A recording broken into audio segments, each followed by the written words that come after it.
Dan saat ini kita sudah tersambung dengan Made Oka Astawa, Kepala Seksi Operasi Basarnas. Selamat siang. Selamat siang, Mbak. Baik, Pak. Widya, ya? Iya betul.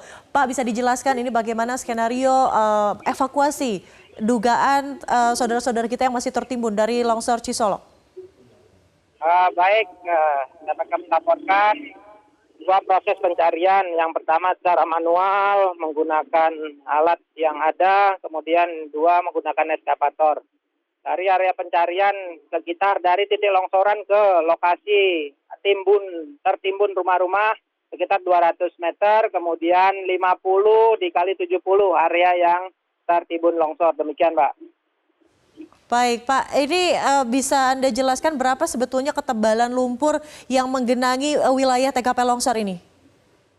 Sampai saat ini dapat kami laporkan bahwa kami tidak bisa menghitung secara pasti kubikan, tetapi longsoran dari bukit itu menjalar hingga 200 meter ditambah mengubur itu sekitar 70 meter, kurang lebih 270 longsoran lumpur, kemudian tebal mungkin setinggi rumah yang ada sebagian tertimbun secara parsial, kemudian yang tertimbun full. Jadi tertimbun full ini kurang lebih ketinggian dari 3 meter dari rumah warga, demikian.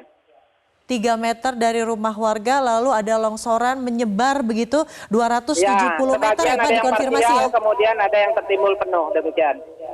Baik. Pak Widya. Pak, ini tadi teman-teman di lapangan mengatakan bahwa terjadi adanya mata air yang kemudian langsung saja terjadi begitu. Mata air dadakan yang terjadi karena proses longsoran ini. Bisa Anda jelaskan dapat mata kami airnya seperti apa? sampaikan bahwa ini kan persawahan. Di bawah perbukitan itu adalah persawahan, kemudian sebagian rumah warga yang tertimbun. Jadi aliran air irigasi yang tadinya dijadikan pengairan untuk persawahan karena tertimbun oleh longsor, kemudian tanah. Nah, dari longsoran itu keluar aliran air yang dijadikan irigasi tersebut. Itu yang dimaksud untuk ada aliran air dari sisi-sisi lumpur atau tanah yang menjadi longsoran, demikian Mbak Widya.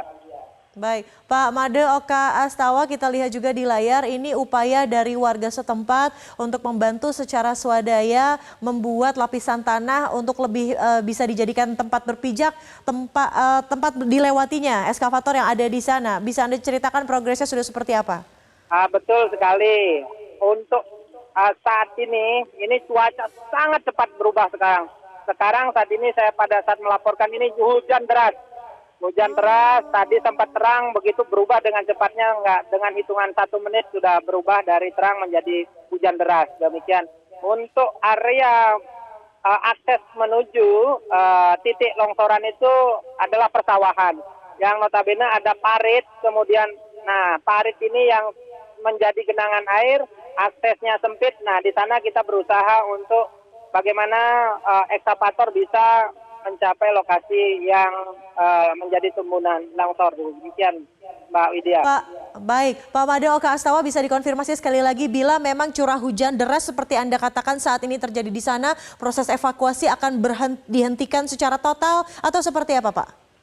Baik, sementara yang pasti kami hentikan karena kami ingin menjaga keselamatan dari seluruh tim gabungan di sini, sehingga khawatir kami ada longsoran karena kami secara visual melihat di atas yang paling ujung di sana ada batu, Mbak.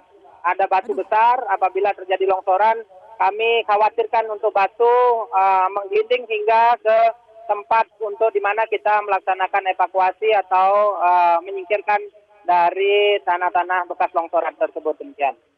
Baik, Pak Made Oka Astawa, ini gambar terkini juga memperlihatkan bahwa tidak adanya garis pembatas begitu. Warga yang ingin menjadi relawan di sana secara swadaya juga membantu. Ini bagaimana mekanismenya, terutama terkait keselamatan para warga di sana, Pak? Terkait dengan akses, sebetulnya hanya satu akses dari masuk jalan yang akses sebetulnya. Tapi Kesulitan kami memang ada beberapa warga yang ingin melihat sebetulnya. Itu sebuah hambatan buat kami, tapi kami tetap berkoordinasi dengan pihak-pihak terkait, Bapak Polisi, untuk membantu kami jika ada warga yang ingin menonton supaya tidak lagi berada di lokasi. Kami hanya ada tim gabungan untuk melaksanakan evakuasi di lokasi demikian.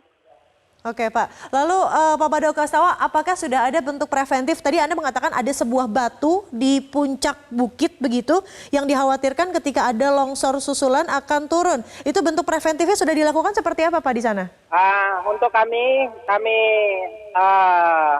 tugaskan untuk safety officer dan memantau secara visual jarak dari batu paling atas itu ke bawah 300 kurang lebih 250 meter dan itu hanya menyimpang. Mudah-mudahan kalau turun lurus berarti tidak mengenai longsoran, tapi safety officer akan memberikan informasi warning kepada tim yang ada di lokasi apabila memang batu tersebut secara visual mengalami longsor demikian, Mbak. Baik.